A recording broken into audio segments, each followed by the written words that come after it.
जाफना, श्रीलंका, नवंबर 1990।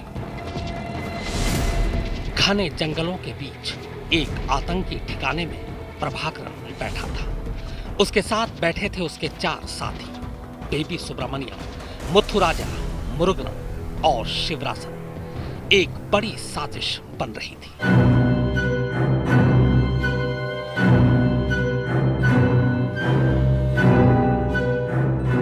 घंटों तनाव के बीच चली बैठक। हर आदमी अपना पक्ष रख रहा था।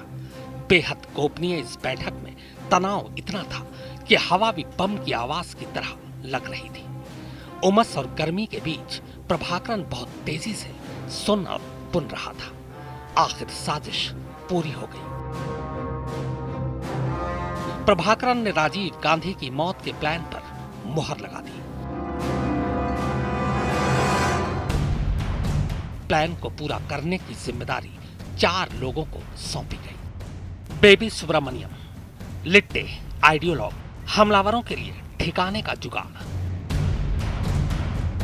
मुथुराजा, प्रभाकरन का खास, हमलावरों के लिए संचार और पैसे की जिम्मेदारी। मुरुगन, विस्फोटक विशेषज्ञ, आतंक गुरु, हमले के लिए जरूरी चीजों और पैसों का इंतजाम। शिवरासन, लिट्टे का जासूस, विस्फोटक विशेषज्ञ, राजीव गांधी की हत्या की पूरी जिम्मेदारी।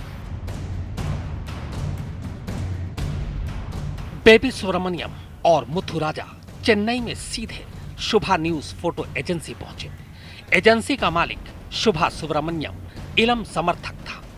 सुब्रमण्यम के पास दोनों की मदद का पैगाम बेबी और मुथुराजा के पहुंचने से पहले ही आ चुका था। शुभा को साजिश के लिए लोकल सपोर्ट मुहैया कराना था। यहां पहुंचकर बेबी और मुथुराजा ने अपने अपने टारगेट के मुताबिक अलग अलग काम करना शुरू कर दिया। बेबी सुब्रमण्यम ने सबसे पहले शुभा न्यूज फोटो एजेंसी में काम करने वाले भाग्यनाथन को अपने चंगुल में फंसाया। राजीव गांधी हत्याकांड में सजा भुगत रही नलिनी इसी भाग्यनाथन की बहन है, जो उस वक्त एक प्रिंटिंग प्रेस में काम करती थी। भाग्यनाथन और नलिनी की मां नर्स थी। नर्स मां को इसी वक्त अस्पताल से मिला घर खाली करना था। मुश्किल हालात में घिरे भाग्यनाथन और नलिनी को आतंकी बेबी ने पैसे और मदद के झांसे में लिया। बेबी ने एक प्रिंटिंग प्रेस भाग्यनाथन को सस्ते में बेच दिया। इससे परिवार सड़क पर आने से बच गया। बदले में नलिनी और भाग्यनाथन बेबी के प्यादे हो गए। साजिश का पहला चरण था समर्थकों का नेटवर्क बनाना, जो शातिर दिमागों में बंद साजिश को धीरे धीरे अंजाम तक पहुंचाने में मददगार साबित हों, पर बिना कुछ जाने।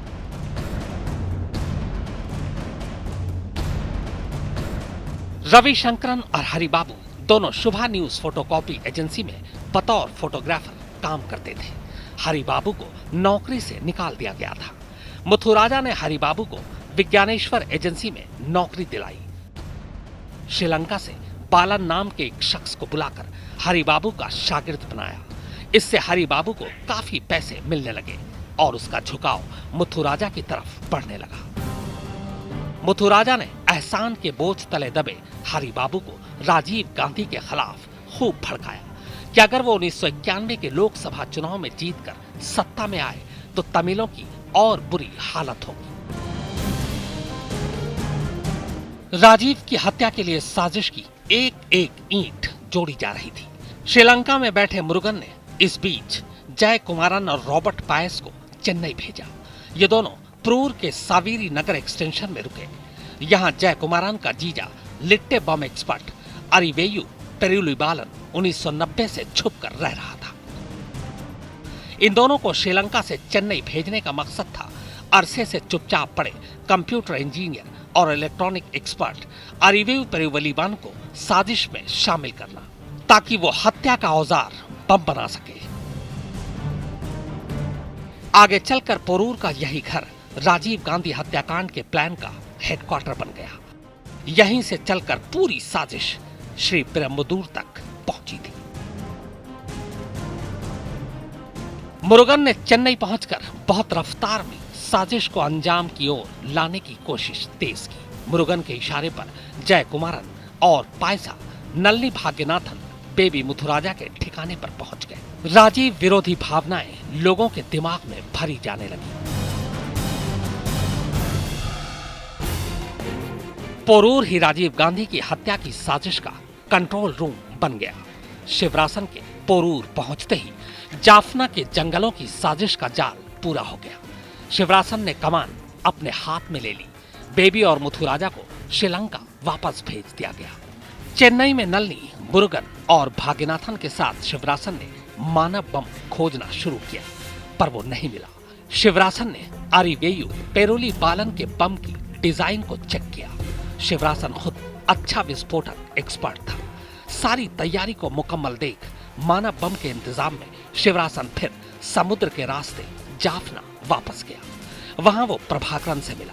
उसने प्रभाकरन को बताया कि भारत में मानव बम नहीं मिल रहा है।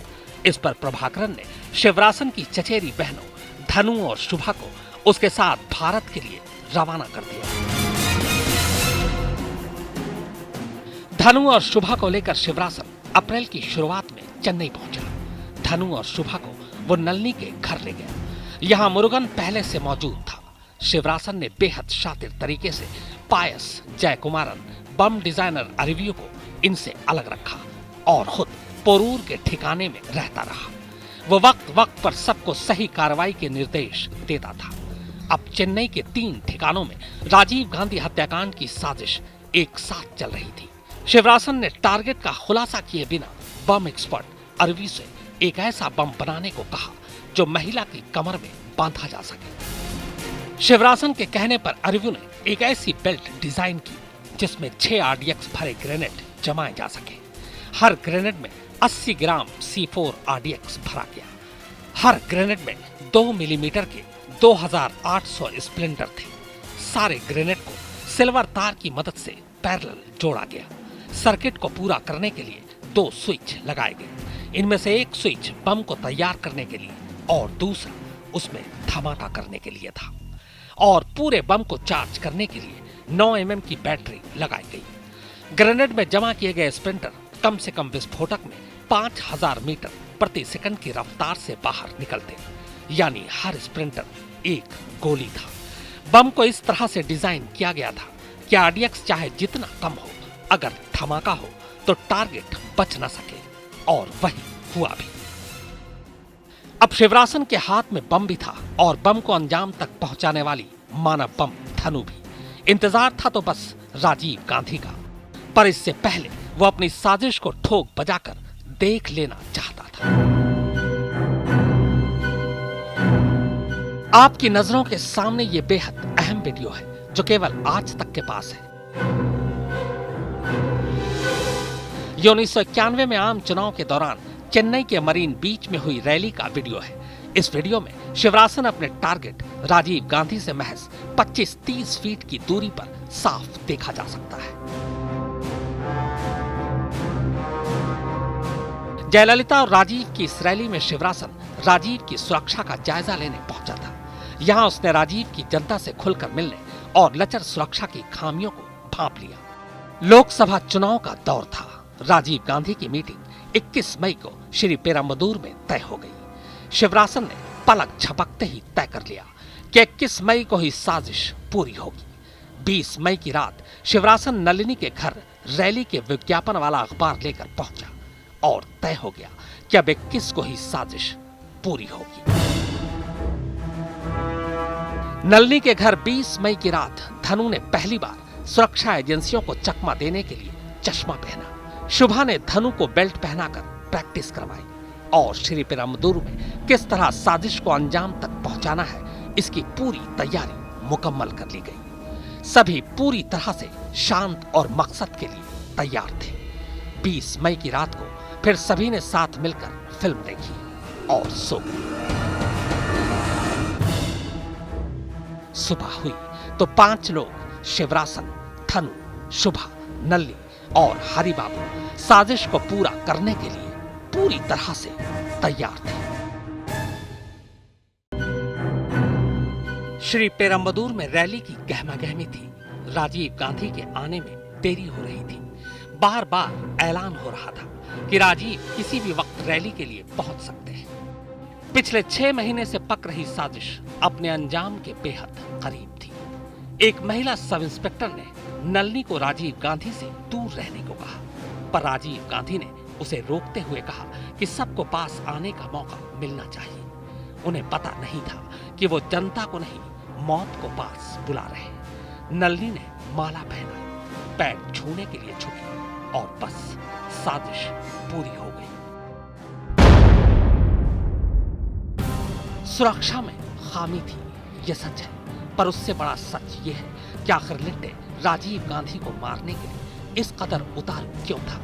इसका जवाब और संकेत आपको बताते हैं। 29 जुलाई 1987, प्रधानमंत्री बनने के 3 साल के अंदर श्रीलंकाई गृह युद्ध खत्म करने के लिए राजीव गांधी ने श्रीलंका के राष्ट्रपति जे.आर. जयवर्धने के साथ एक शांति समझौता किया। इसमें इंडियन पीस कीपिंग फोर्स को लिट्टे और दूसरे तमिल आतंकियों के हथियार डलवाकर शांति बहाल करनी थी, पर दांव उल्टा पड़ गया। लिट्टे ने समझौते की पीठ पर खंजर भोंक दिया।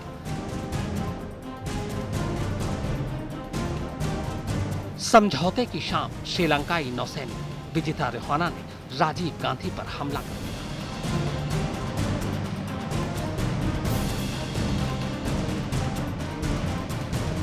विजिता ने बंदूक की बट राजीव पर दे मारी।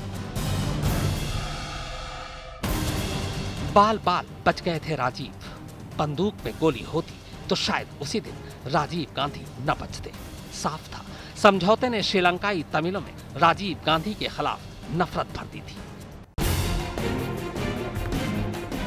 भयंकर खतरों से घिरे थे राजीव गांधी। फिर तश्तरी में परोसकर उनकी जान आखिर क्यों आतंकियों के सामने रख दी गई?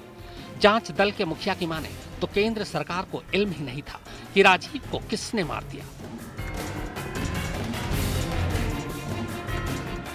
1984 में ऐतिहासिक जीत दर्ज करने वाले राजीव को 1989 में करारी शिकस्त ने सदमे में डाल दिया था। राजीव को लगता था कि जनता से उनकी दूरी सत्ता से उन्हें दूर कर रही है, लिहाजा वो 1991 के चुनाव में जनता से जुड़ाव को ही अपनी पहचान बना रहे थे। वो ज्यादा से ज्यादा जनता के बीच जाते, सुरक्षा जहां आड़े आती उसे फटकार देते।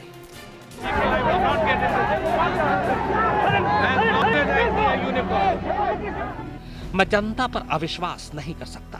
मैं कब तक सुरक्षा की चिंता करूंगा? मुझे जिंदगी जीनी है। पर शायद राजीव ये भूल गए कि जनता के प्यार को पालने पोसने के लिए जिंदा होना पहली और आखिरी शर्त है। राजीव अपनी जिद पर अड़े रहे, सुरक्षा को धता बताते रहे और दुश्मन भी अपनी जिद पर अड़ा रहा, अपनी साजिश को अंजाम तक पहुंचाने के लिए। नतीजा हम सबके सामने है।